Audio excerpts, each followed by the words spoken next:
ब्राह्मण को भोजन नहीं करा पा रहे हैं, मान लो आप गौ माता को रोटी नहीं दे पा रहे हैं, श्वान को भोजन नहीं दे पा रहे, कौवे को भोजन नहीं दे पा रहे हो, और मान लो गया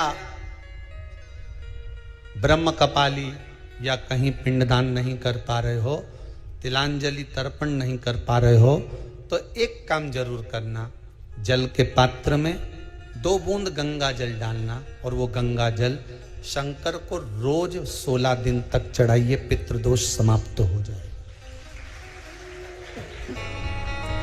जब ज्यादा घर में पितृदोष हो ना, ऐसा लगे कि पितृदोष बहुत ज्यादा है, 1 रुपए कमा रहे हैं, 1.25 रुपए खर्च हो रहा है, हाथ में पैसा नहीं टिक रहा, दुकान 4 दिन अच्छी चल रही है, फिर व्यापार डाउन हो जाता है, कोई पैसा लेकर भाग गया, नहीं दे रहा, कहीं कर्जा मात्रा बढ़ गई है, ये पितृदोष के लक्षण है कुछ। इसमें आपके घर में जो भी रुद्राक्ष पड़ा हो, जो भी रुद्राक्ष रखा हो, क्योंकि संभाल के तो आप रखते नहीं, पटक देते हो यहां में, जो भी रुद्राक्ष आपके घर में रखा हुआ, एक पानी के पात्र में उस रुद्राक्ष को डाल दीजिए, उसमें 1 चावल का दाना डाल दीजिए। महाराज, परिंदा जहां होता है, मटका, हंडा या रसोई घर में आपका जो पानी भरने का स्थान होता है, जिसको आरो वारो क्या क्या लगा के रखते हो, उसी के कहीं पास में उस कलश को रख दीजिए, ऊपर से उसको ढक दीजिए। शाम के समय, सुबह रखा 10 बजे से 12 बजे के बीच में, शाम के समय प्रदोष काल में भगवान शंकर का नाम स्मरण कर कर, ओम नमः शिवाय बोलकर, श्री शिवाय नमस्तुभ्यम बोलकर, या महामृत्युंजय मंत्र का स्मरण कर कर, या गायत्री मंत्र का स्मरण कर कर, जो मंत्र आपकी बुद्धि में, विवेक में समाहित हो, उस मंत्र का नाम लेकर राम कृष्ण हरि जो बोल सकते हो, एक घी का दिया अवश्य प्रज्वलित करें, लंबी बाती का। कौन सी बाती का? फूल बत्ती का नहीं, गोल बत्ती का नहीं, लंबी बाती का लगा। बत्ती का मुख दक्षिण की ओर, कहां पर होना चाहिए? दक्षिण की ओर, ना पूरब, ना पश्चिम, ना उत्तर। बत्ती का मुख कहां हो? दक्षिण की ओर। जैसे श्राद्ध पक्ष में ब्राह्मण को जब भोजन कराते हैं तो ब्राह्मण का मुख श्राद्ध पक्ष के भोजन कराते समय अगर पूरब, पश्चिम और उत्तर का होता है तो श्राद्ध के भोजन का फल नहीं मिलता। उसका मुख दक्षिण का होता है तो हमारे घर के जितने भी पितर उस तिथि में गए होते हैं सबको उसका भाग मिल जाता है और पितृदोष समाप्त हो जाता है। इसलिए ब्राह्मण का मुख श्राद्ध पक्ष में भोजन कराते समय दक्षिण का होना चाहिए।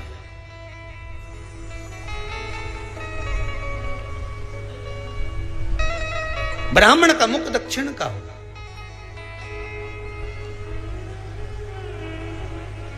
यहां तक शास्त्र कहता है महाराज, अगर गौ माता को श्राद्ध पक्ष में अगर भोजन दे रहे हो तो गाय का मुख अगर दक्षिण का है, गाय का, आपका मुख भले उत्तर का हो, गाय का मुख दक्षिण का हो, आपका मुख भले पूरा पश्चिम कहीं का, गाय का मुख अगर दक्षिण में है, अगर आपने दक्षिण में गाय को खड़ी कर रखा है और दक्षिण में उसका मुख और आप भोजन दे रहे हो तो शास्त्र कहता है कि किसी पिंड की जरूरत नहीं पड़ती, गाय स्वतः कल्याण कर देती है, गौ माता स्वतः कल्याण कर,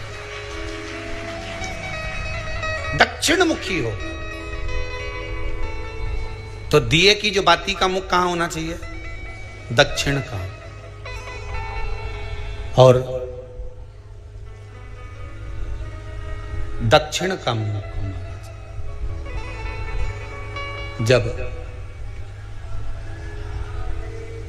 जब दक्षिण का मुख हो, दक्षिण की ओर बाती हो महाराज, तब दक्षिण की बाती जलाने के बाद में भगवान से वहीं पर प्रार्थना करें।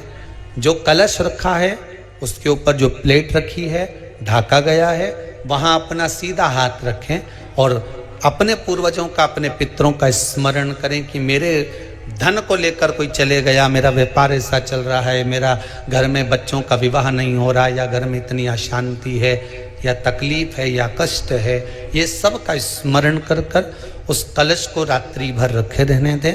सुबह स्नान आदि करने के बाद फिर एक घी का दिया दक्षिण की ओर लगाकर सुबह 10 बजे से 12 बजे के बीच में उस जल को शिव जी को समर्पित कर आ जाएं और वो रुद्राक्ष लेकर वापिस सजाएं। महाराज वापिस सजाइए, उस रुद्राक्ष को अपने घर में रख दीजिए।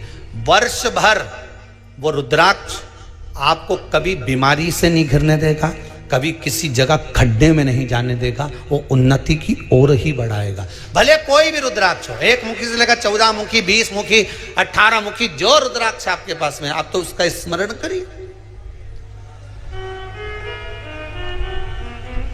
आप उसका स्मरण करें। आपको लगता है कहीं कहीं कि मेरे पितर मुझ पर क्रोध कर रहे हैं, आपको कभी कभी लगे कि मेरे ऊपर पितृ दोष लगा हुआ है या पितरों का श्राप लगा हुआ है, या हमारे यहाँ पर लोग अधोगति में ज़्यादा मर जाते हैं, हमारे यहाँ ये काम ज़्यादा हो जाता है, तो निवेदन है, श्राद्ध पक्ष चल रहा है, प्रयास करिएगा। एक चावल की कटोरी में, कटोरी के अंदर थोड़ा सा चावल रख लीजिए कच्चा, उस चावल की कटोरी में एक बेलपत्र, थोड़ी सी दुर्वा बांधकर पानी का मटका, परिंडा या जहां अपना रसोई घर में जल रखते हो, उस कटोरी को वहां पर 2 दिन 3 दिन तक रख दो। वैसे तो 16 दिन रखो ज़्यादा अच्छा था, पर जो दिन अपने को मालूम है 2-3 दिन उसको रख दीजिए। घी का दिया लगाइए। 3 दिन के बाद में उस दुर्वा को, उस बेलपत्र को शिव बाबा को समर्पित कर दो। चावल पूरे घर में घुमाने के बाद चिड़िया को या नदी में या किसी जीव को प्रदान कर दो। महाराज, पितृदोष के निवारण का सुंदर तरीका। कल आपको वो काम नहीं हो रहा है, बहुत दिनों से आप प्रयास कर रहे हो और काम अटका पड़ा हुआ है, तो प्रयास करना। जल के पात्र में थोड़ा सा शहद,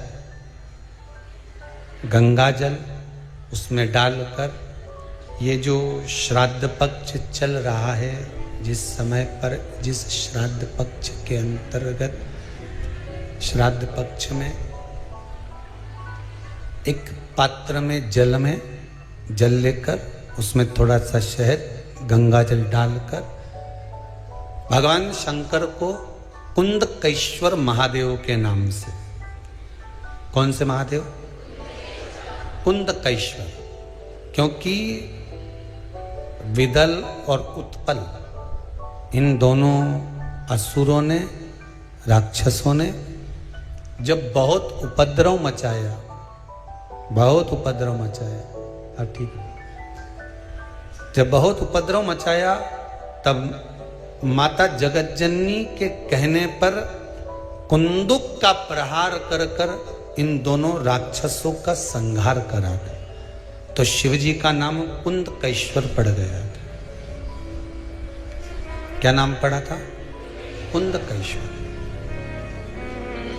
कहते हैं बहुत बांधाओं में जब व्यक्ति पड़ जाता है, बहुत बांधाओं में जब व्यक्ति चला जाता है, कुछ ना कुछ समस्याओं में जब व्यक्ति फंसा रहता है, पड़ा रहता है, तो कुंदकेश्वर महादेव का स्मरण करना चाहिए। एक प्रयास और करना, छोटा सा प्रैक्टिकल करने में क्या जाता है। दुकान पर ग्राहक नहीं आ रहे ना, आधा घंटा हो गया, कोई ग्राहक नजर नहीं आया, फालतू बैठे हो ना दुकान पर, जब ग्राहक नहीं आता तो फ्री हो, तो एक काम करो, कोई भी जरा सा हाथ में पानी लेकर कुंदकेश्वर महादेव के नाम से 51 बार, 21 बार बोलकर, 11 बार बोलकर वो पानी को दरवाजे पे छीट दो। आधा घंटा, ज्यादा से ज्यादा 20 मिनट, आधा घंटा 30 मिनट नहीं लगेंगे और ग्राहक प्रवेश करना प्रारंभ करें। प्रैक्टिकल करने में क्या जाए। अब ई में कहीं घटा तुम्हारा कि पानी घट गया, कि बोलने से, कुंदकेश्वर महादेव का नाम लेने से जीवान घट गई, कुछ घटा? फायदा तो तुम्हारा ही हुआ। कुंदकेश्वर का नाम, कोई काम अटक रहा है, शहद जल के पात्र में डालिए और थोड़ा सा गंगा जल डालकर इसी श्राद्ध पक्ष में किसी भी दिन जब तुम्हारा मन पड़े तब शंकर जी को समर्पित कर और साथ में एक लोटा पानी, एक कलश जल का अलग से लेकर जाओ। जब शहद का जल शंकर जी को समर्पित कर दो, उसके बाद सादा जल शंकर जी को अवश्य समर्पित करके। शहद का जल बांधाओं को हर लेता है, बांधा को हरता है। हम तो कई बार बच्चों से कहते हैं, अगर कोई बच्चा कंपटीशन एग्जाम में बैठ रहा है, इंटरव्यू दे रहा है या कोई एग्जाम में नहीं निकल रहा है, तो प्रयास करना बेलपत्री का जो बीच वाला पत्ता होता है, इस पत्ते पर शहद लगाकर हथेली में रखकर अंगूठे से इसको इस तरह से दबाकर शिव जी के कुंदकेश्वर महादेव का नाम लेकर अपनी मनोकामना कर शंकर भगवान का जो शिवलिंग है, उस शिवलिंग पर इस बेलपत्री के पत्ते को चिपकाकर आ जा और एग्जाम देने जा। बाबा निपटे का सब काम कर। जिस बालक बालिका का जॉब नहीं लग रहा हो, सर्विस नहीं लग रही हो, नौकरी नहीं लग रही हो, जगह जगह पहले करते थे जॉब, अब छूट गई, 2 साल हो गए, 3 साल हो गए, सर्विस नहीं लग रही हो, बहुत प्रयास कर लिया हो, बहुत प्रयास, तो महाराज काली तिल्ली को पीस कर उसको जल के पात्र में डालकर अपने घर के मटका परिंडा, पितरों का जो स्थान होता है, जलाशय होता है, उसके पास में एक पात्र में रख दीजिए। बेलपत्री या बट का पेड़ या पीपल का पेड़, इस वृक्ष के नीचे एक रात्रि तक रखे रहने के बाद में दूसरे दिन अपनी कामना करता है, जिनका जॉब नहीं लग रहा, सर्विस नहीं लग रही, नौकरी नहीं लग रही या कहीं उलझने उत्पन्न हो रही है, उस व्यक्ति को हाथ में ले जाकर उस पात्र का जल, 3 वृक्ष पितरों के तुल्य हैं। कल की कथा में कहा था, पहला बेलपत्री का, दूसरा पीपल का, तीसरा बड का, ये 3 पितरों के तुल्य हैं। इन 3 में से किसी भी वृक्ष के नीचे उस काली तिल के जल को समर्पित कर दीजिए। महाराज बाबा चाहेगा, भोलेनाथ जी चाहेगा तो 3 महीने में कहीं ना कहीं योग बना ही देगा, ये पक्का। बाबा पर विश्वास रखो, शंकर भगवान पर भरोसा विश्वास रखकर आप कार्य करेंगे, क्यों ना हो।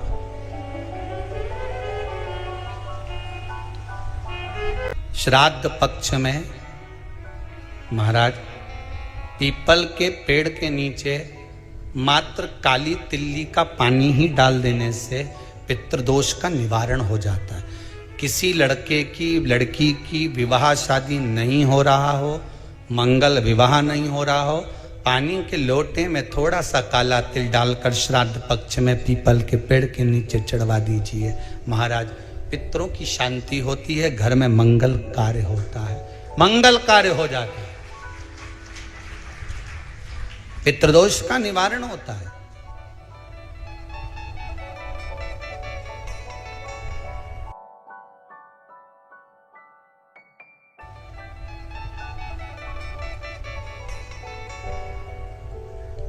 बहुत रोग घिर गया, ऐसा लग रहा है कि बहुत बड़ी बीमारी शरीर में आ गई है, वो मिट नहीं रही, बीमारी बहुत बड़ी है, नहीं जा रही। सरसों का फूल भगवान शंकर को चढ़ाना प्रारंभ कर दो। सरसों तो आप अपने घर के अंदर भी बो सकते हो, उसमें पीला फूल आ ही जाता है, शिव जी को चढ़ाना चालू कर दो, बीमारी समाप्त होना प्रारंभ। शिव को समर्पित किया गया एक एक भाग, एक एक भाग। महाराज लगे ऐसा कि घर में शांति नहीं है, सुख लक्ष्मी तो है, परिवार भी छोटा है पर शांति नहीं। जब देखो जब किसी ना किसी का मुंह चलता रहे, क्रोध में बोलते रहें, शब्दों के तीर चलते रहें, शांति नहीं है। प्रयास करिए। श्राद्ध पक्ष में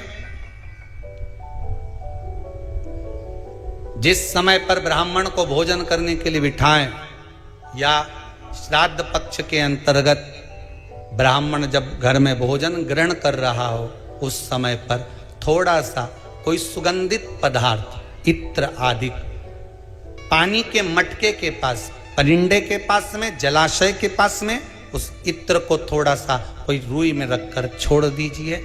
घर में कभी क्लेश नहीं हो सकता, शांत का माहौल हो जाए। पितृपक्ष में किया जाए, पितृपक्ष। और एक बात और अच्छे से ध्यान रखिएगा, आप ब्राह्मण को भोजन कराएं ना कराएं, आपने धूप छोड़ी ना छोड़ी वो पता नहीं, गाय को रोटी दी ना दी, स्वान को भोजन दिया ना दिया, कौवे को भोजन दिया ना दिया, चलेगा। पर जिस दिन अमावस्या के दिन पितृपक्ष समाप्त हो, उस दिन प्रदोष काल में, प्रदोष के समय पर, प्रदोष काल में शाम के समय पर जाकर किसी भी नदी, तालाब, बावड़ी, कुआं, कहीं ना कहीं जो आपके पास में हो, वहां पर एक घी का दिया, बत्ती का मुंह दक्षिण की ओर कर कर अवश्य जला कर जाना। सारे पितृदोष समाप्त हो जाएगा, सारा पितृदोष समाप्त। अमावस्या के दिन किसी भी जलाशय के पास में, नदी, तालाब, बावड़ी, कुआं, जो आपके शहर में, आपके गांव में, आपके नगर में हो, वहां जाकर लगा दे। अगर नदी, तालाब, बावड़ी, कुआं नहीं है तो पीपल का वृक्ष हो या बेलपत्री का वृक्ष हो या बट का वृक्ष हो, उसके नीचे लगा दो प्रदोष काल में। पर अमावस्या के दिन लगाएं जरूर। क्यों? क्योंकि अमावस्या 16 दिन तक पितृ मृत्यु लोक में आने के बाद में भोजन ग्रहण करते हैं। अमावस्या के दिन पितृ शाम के समय प्रदोष काल में शंकर भगवान का नाम जाप कर कर नदी, तालाब, बावड़ी पर पानी पीने जाते हैं। वहां से जल का आचमन कर कर पितृ अपने लोक को चले जाते हैं प्रदोष काल के समय पर। इसलिए प्रदोष काल में जलाशय के पास में, बावड़ी, कुआं, नदी, तालाब के किनारे पर दिया लगाया जाता है दक्षिण की ओर मुख कर कर बत्ती का। तो पितृ आशीर्वाद देते हुए जाते हैं कि फलो फूलो, आगे बढ़ो, उन्नति करो, तरक्की करो। ये पितरों का आशीर्वाद रहता है,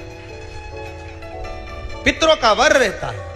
आप देंगे उसको मिलेगा। कुछ करा ना करा, फिर अमावस्या के दिन, जिस दिन पितृपक्ष समाप्त हो, उस दिन दिया दक्षिण की ओर बाती का मुख कर कर लगा। महाराज एक बात बहुत अच्छे से समझ लीजिए, जिसके घर में क्लेश होता हो, अशांति रहती हो, क्लेश रहता हो, या छोटी छोटी बात पर विवाद चालू हो जाता हो, या पति पत्नी में, परिवार में, सास बहू आदि कादिक में कहीं ना कहीं कुछ अगर विवाद रहता हो, तो शास्त्र कहता है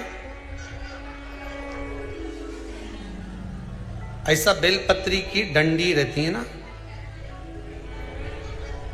बहुत ध्यान दीजिएगा महाराज। श्राद्ध पक्ष की कथा चल रही है, शिव महापुराण आज विराम की ओर है, ध्यान दीजिएगा। जैसे ये बेलपत्री की जो डंडी होती है, डंडी का जो भाग होता है बेलपत्री की, ऐसा बेलपत्री की 7 भाग ले लो, मतलब बेलपत्री 7 ले लीजिए। 7 बेलपत्र लेकर कच्चा जो सूत होता है ना, कच्चा सूत जो जानते हो पेड़ पौधे में माताएं लपेटती हैं, धागा जो होता है ना सफेद कलर का कच्चा धागा, जो बड़ में, पीपल में और आंवला आदि में लपेटा जाता है, कच्चा सूत, उसको शंकर भगवान और माता पार्वती का स्मरण कर कर नंदी के, जो नंदी होता है, नंदी के राइट भाग में, नंदी का एक पांव ऊंचा होता है, आपने देखा होगा आगे का पांव ऊंचा होता है, बैठते समय नंदी का एक पांव ऊंचा है, एक पांव नीचे की हो जाता है। तो नंदी का जहां पांव ऊंचा है, उस ऊंचे पांव के पास में बैठना है। कच्चे सूत पर उस बेलपत्री के जो 7 गुच्छ हैं, 7 जो बेलपत्री के भाग हैं, 7 बेलपत्री हैं, उसको अपना नाम गोत्र स्मरण कर कर उस कच्चे सूत को लपेटना है। महाराज लाल कलर का चंदन उस बेलपत्री के पत्ते में जो अग्रभाग होता है, सबसे आगे का भाग, सातों में लाल चंदन लगाना है। महाराज उस चंदन को लगाकर आप प्रदोष के दिन, प्रदोष काल में शंकर भगवान को समर्पित अगर करते हैं तो जिस घर का गोत्र बोला है उस घर में कभी क्लेश नहीं हो सकता, वो शांति का अनुभव है, उसमें क्लेश नहीं हो सकता। एक धागा होता है पक्का धागा, एक धागा होता है कच्चा धागा। बहुत ध्यान दीजिएगा महाराज, पक्के धागे से नहीं लपेटना सफेद। कच्चा जो धागा पीपल में, बड़ में या आंवला आदि में जो हम लोग लपेटते हैं पूजन करते समय, वो कच्चा धागा। और एक बात और आपको कहने, ध्यान दीजिएगा,